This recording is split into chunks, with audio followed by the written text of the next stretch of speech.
7월 둘째 주 하나님께서 주시는 말씀은 느헤미야 6장 11절에서 19절입니다. 내가 이르기를 나 같은 자가 어찌 도망하며 나 같은 몸이면 누가 외소에 들어가서 생명을 보존하겠느냐. 나는 들어가지 않겠노라 하고 깨달은즉 그는 하나님께서 보내신 바가 아니라 도비아와 산발랏에게 뇌물을 받고 내게 이런 예언을 함이라. 그들이 뇌물을 준 까닭은 나를 두렵게 하고 이렇게 함으로 범죄하게 하고 악한 말을 지어 나를 비방하려 함이었느니라. 내 하나님이여 도비아와 산발랏과 여선지 노아다와 그 남은 선지자들 곧 나를 두렵게 하고자 한 자들의 소행을 기억하옵소서 하였노라. 성병 역사가 52일 만인 엘루월 25일에 끝나매 우리의 모든 대적과 주위에 있는 이방 족속들이 이를 듣고 다 두려워하여 크게 낙담하였으니 그들이 우리 하나님께서 이 역사를 이루신 것을 알미니라. 또한 그때 유다의 귀족들이 여러 번 도비아에게 편지하였고 도비아의 편지도 그들에게 이르렀으니 도비아는 아라의 아들 스가냐의 사이가 되었고 도비아의 아들 여호하난도 베레가의 아들 무슬람의 딸을 아내로 맞이하였으므로 유다에서 그와 동행한 자가 많음이라. 그들이 도비아의 선행을 내 앞에 말하고 또 내 말도 그에게 전하매 도비아가 내게 편지하여 나를 두렵게 하고자 하였느니라. 아멘. 드디어 성벽 건축이 52일 만에 끝났습니다. 그때가 엘루월 25일입니다. 엘룰은 요즘으로 말하면 8월에서 9월 건기입니다. 이스라엘에 가본 사람은 알겠지만 건기 때는 날씨가 무척이나 덥습니다. 40도 이상 되는 날씨가 계속되어 걷거나 숨쉬기가 어려울 정도입니다. 이런 날씨에도 불구하고 이스라엘 백성들은 52일 만에 성벽을 완성합니다. 성벽을 이루는 돌덩이 또한 엄청나게 크고 무겁습니다. 그들을 옮겨 다듬고 쌓는 일이 상상 이상으로 힘든 것입니다. 그런데 그들은 해냈습니다. 성벽의 길이가 약 3km 정도 되는데 여기에 참여한 모든 사람들이 목숨을 걸고 성전을 건축한 것이나 진배 없습니다. 이렇게 할 수 있었던 것은 하나님이 함께 하신다는 희망과 비전이 있었기 때문입니다. 인생 건축 역시 마찬가지입니다. 목표가 없는 사람들은 아무 일도 할 수 없습니다. 우리가 성령을 받고 예수님을 영접하면 비전이 생깁니다. 우리가 보기에 이룰 수 없는 것일지라도 하나님은 그런 불가능한 일을 비전으로 주십니다. 그리고 그것을 이루게 하십니다.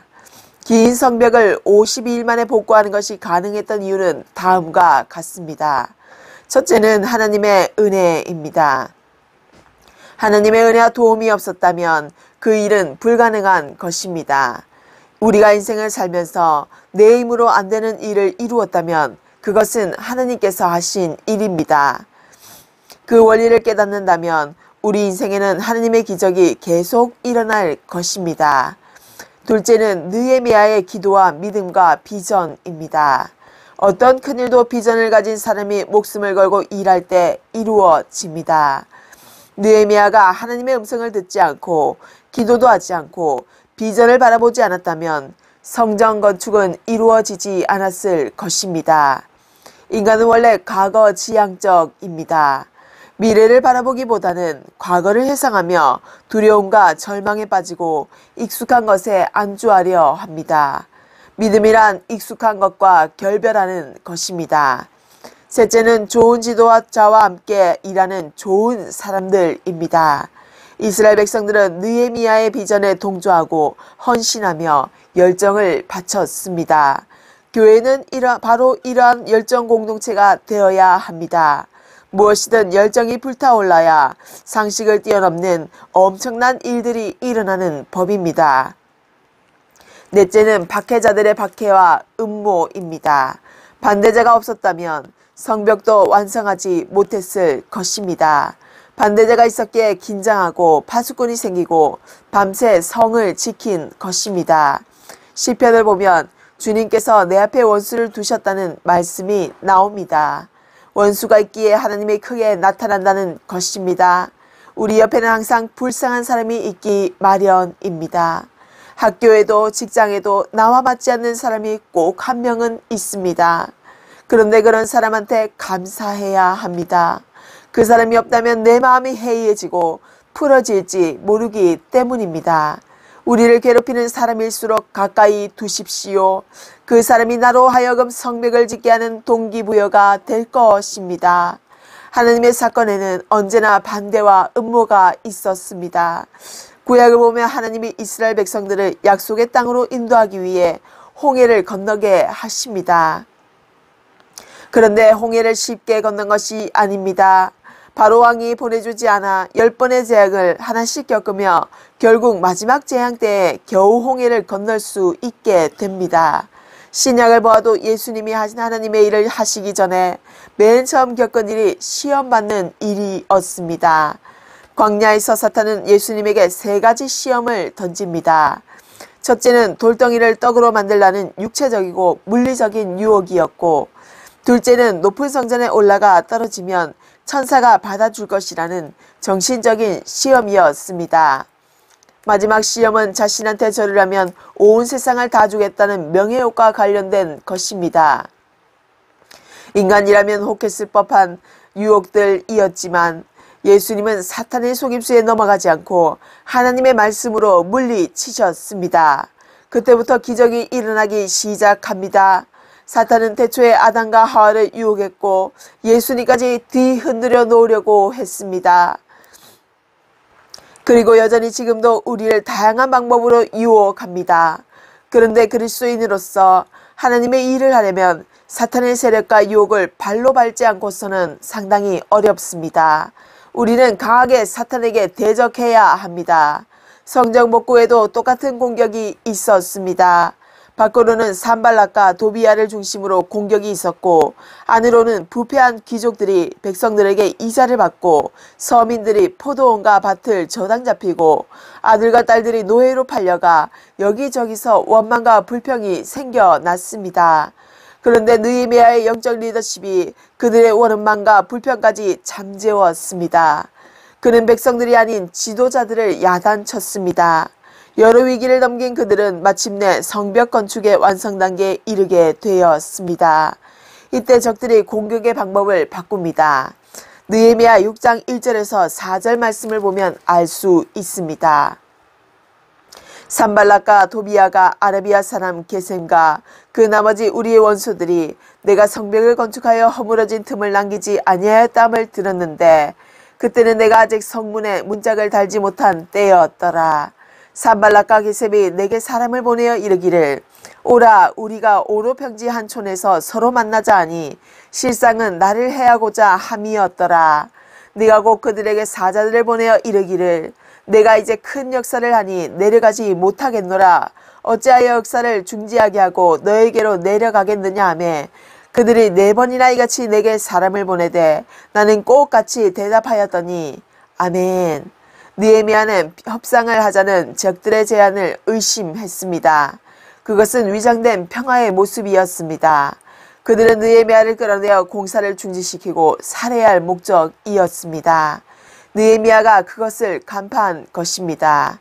오노 평지는 해변 도시 요빠 옆에 있는 곳으로 이스라엘에서 68km 떨어진 곳입니다. 그곳에 가게 되면 느헤미야가 언제 어떻게 공격당할지 알 수 없습니다. 공격자들은 항상 명분을 만들어 놓습니다. 느헤미야가 미안하게끔 여러 차례 협상 제의를 합니다. 누구든 한두 번의 거절은 할 수 있지만 4번씩이나 거절하는 것은 미안함 때문에 주저하게 됩니다. 그런데 느헤미야의 마음이 확실했기에 속아 넘어가지 않았습니다. 그랬더니 5번째 편지가 옵니다. 이것은 아주 교활한 심리전입니다. 산발랏이 5번째는 그 종자의 손에 봉하지 않은 편지를 들려 내게 보냈는데 그 글에 이르기를 이방 중에도 소문이 있고 가스무도 말하기를 너와 유다 사람들이 모반하려 하여 성벽을 건축한다 하나니 내가 그 말과 같이 왕이 되려 하는도다. 또 내가 선지자들을 세워 예루살렘에서 너를 들어 선전하기를 유다의 왕이 있다 하게 하였으니 지금 이 말이 왕에게 들릴지라. 그런즉 너는 이제 오라 함께 의논하자 하였기로. 아멘. 5번째 목표는 봉인되지 않은 채 도착했습니다. 이는 일부러 소문을 퍼지게 하려는 수작이었습니다. 소문은 아주 무서운 공격 수단 중에 하나입니다. 소문은 멀쩡한 사람과 공동체를 한순간에 무너뜨립니다. 어떤 목사님의 이야기 일부를 발췌해 보았습니다. 저는 오랫동안 목회하면서 여러 가지 소문과 오해로 어려움을 당한 적이 있습니다. 세상은 한동대 일로 우리 교회를 뒤흔들기도 하고 제가 저지르지도 않은 이 여러 일들을 마치 숨겨진 비리처럼 소문내어 제 마음을 쓰라리게 했습니다. 그때만큼 억울하고 힘들었던 적이 없었습니다. 검찰에 고발당했고 검찰청에도 몇 번을 끌려갔습니다. 그러나 결국 기소 무혐의로 풀려났습니다. 그리고 바로 미국의 바이올라 대학에서 명예박사 학위를 받게 되었습니다. 그때 저는 하나님이 모든 것을 풀어주시는구나 라고 생각했습니다. 그 기간 동안 제가 원망하고 불평했다면 그 고통이 더 오래 갔을 것입니다. 하지만 저는 하나님 앞에서 기도하는 것에만 힘쓰고 사람하고 싸우지 않았습니다. 이와 같은 어느 목사님의 경험담이 산발렛이 봉하지도 않고 보낸 5번째 편지에는 다음과 같은 내용이 담겨져 있었습니다. 당신과 유다 사람이 반역을 꾀하고 있으며 그래서 성벽도 건축하는 것이라는 소문이 여러 나라에 돌고 있소. 게셈도 그 말이 맞다고 하오. 게다가 소문에 따르면 당신이 그들에게 왕이 되려고 하며 심지어 예언자를 세우고 예루살렘에서 당신에 대해 유다의 왕이 있다고 선포하려 한다는 말을 들었소. 이제 이 소문이 왕께도 보고될 것이요. 그러니 이제 우리가 만나서 함께 의논합시다. 자, 이런 협박과 공갈에 느헤미야는 어떤 태도를 취했을까요? 느헤미야는 그런 일은 절대 없다고 당당히 말합니다. 내가 사람을 보내어 그에게 이르기를 내게 말한 바 이런 일은 없는 일이요 내 마음에서 지어낸 것이라 하였나니. 아멘. 적들은 이스라엘 백성들을 겁주려 했습니다. 그러면 분명히 낙심하여 공사를 끝내지 못할 것이라고 생각했습니다. 그러나 느헤미야는 기도로 그들의 계략을 이겨냈습니다. 물질의 문제, 심리적인 문제 등으로 여러 가지 공갈 협박을 하는 존재가 등장할 때마다 그는 하나님이여 제 손을 강하게 붙들어 주십시오. 제가 흔들리지 않게 해 주십시오. 제가 이 백성들을 위해 한 선한 일을 기억하시고 은혜를 베풀어 주옵소서 라고 기도한 것입니다. 우리가 제일 많이 해야 할 기도는 은혜를 베풀어 달라는 기도입니다. 나에게 용기를 달라고, 은혜를 베풀어 달라고, 부족한 것이 있으면 채워주시고 연약한 것이 있으면 강하게 만들어 달라고 기도해야 합니다. 느헤미야가 믿음으로 기도하지 않았다면 그는 쉽게 무너졌을 것입니다. 느헤미야의 기도에도 불구하고 적들의 공격은 멈추지 않았습니다. 이번에는 내부 지도자를 이용한 전략을 꾀합니다. 느헤미야는 굉장히 미묘한 상황에서 스마야라는 사람이 두문불출하고 있다는 소리를 들었습니다. 스마야는 느헤미야가 직접 찾아갈 만큼 중요한 사람이고 가까운 사람이었습니다. 이후에 무에다벨의 손자 들라야의 아들 스마야가 두문불출하기로 내가 그 집에 가니 그가 이르기를 그들이 너를 죽이러 올 터이니 우리가 하나님의 전으로 가서 외소 안에 머물고 그 문을 닫자. 저들이 반드시 밤에 와서 너를 죽이리라 하기로. 아멘. 스마야의 할아버지, 아버지의 이름까지 인용된 것을 보면 이 스마야라는 인물이 굉장히 유명한 사람이라는 것을 알 수 있습니다. 스마야가 두문불출하니까 느헤미야가 찾아가 묻습니다. 이러고 있으면 어떡합니까? 나와 같이 가서 성벽을 지읍시다. 그랬더니 스마야가 본심을 드러냅니다. 저들이 당신을 죽이러 옵니다. 그러니 일단은 피합시다. 피할 곳은 성전이 제일 좋을 것 같습니다. 당신이 그것에 숨고 성문을 닫으면 되지 않겠습니까? 그의 말에 느헤미야는 직감적으로 잘못되었음을 느꼈습니다. 스마야의 말이 거짓임을 알 것입니다. 무슨 일을 하든지 영적 분별력이 참 중요합니다. 딱 듣는 순간 거짓임을 간파해야 합니다. 마귀일수록 화려하고 합리적이고 이성적입니다. 그것을 꿰뚫어보는 눈이 바로 성령의 눈, 말씀의 눈입니다. 느헤미야는 성전으로 들어가 숨어 있으라는 스마야의 말에서 그것이 덧침을 알았습니다. 성전은 제사장 외에는 아무도 못 들어가는 곳입니다. 그런데 느헤미야가 성전에 들어가면 어떻게 되겠습니까? 율법을 범했다는 오명을 뒤집어 쓸 수 있다는 것입니다. 내가 이르기를 나 같은 자가 어찌 도망하며 나 같은 몸이면 누가 외소에 들어가서 생면을 보존하겠느냐. 나는 들어가지 않겠노라 하고. 아멘. 느헤미야는 성전으로 도망가라는 스마야의 말에 의심을 품었습니다. 가장 그럴듯한 말이었지만 어찌 보면 가장 위험한 말이기도 했습니다. 제사장 외에는 들어갈 수 없는 성전에 숨어 있으라고 하는 것을 보니 자신을 시험하고 있는 것임을 단박에 알아차렸습니다. 이처럼 마귀는 우는 사자처럼 우리를 집어삼키려고 합니다.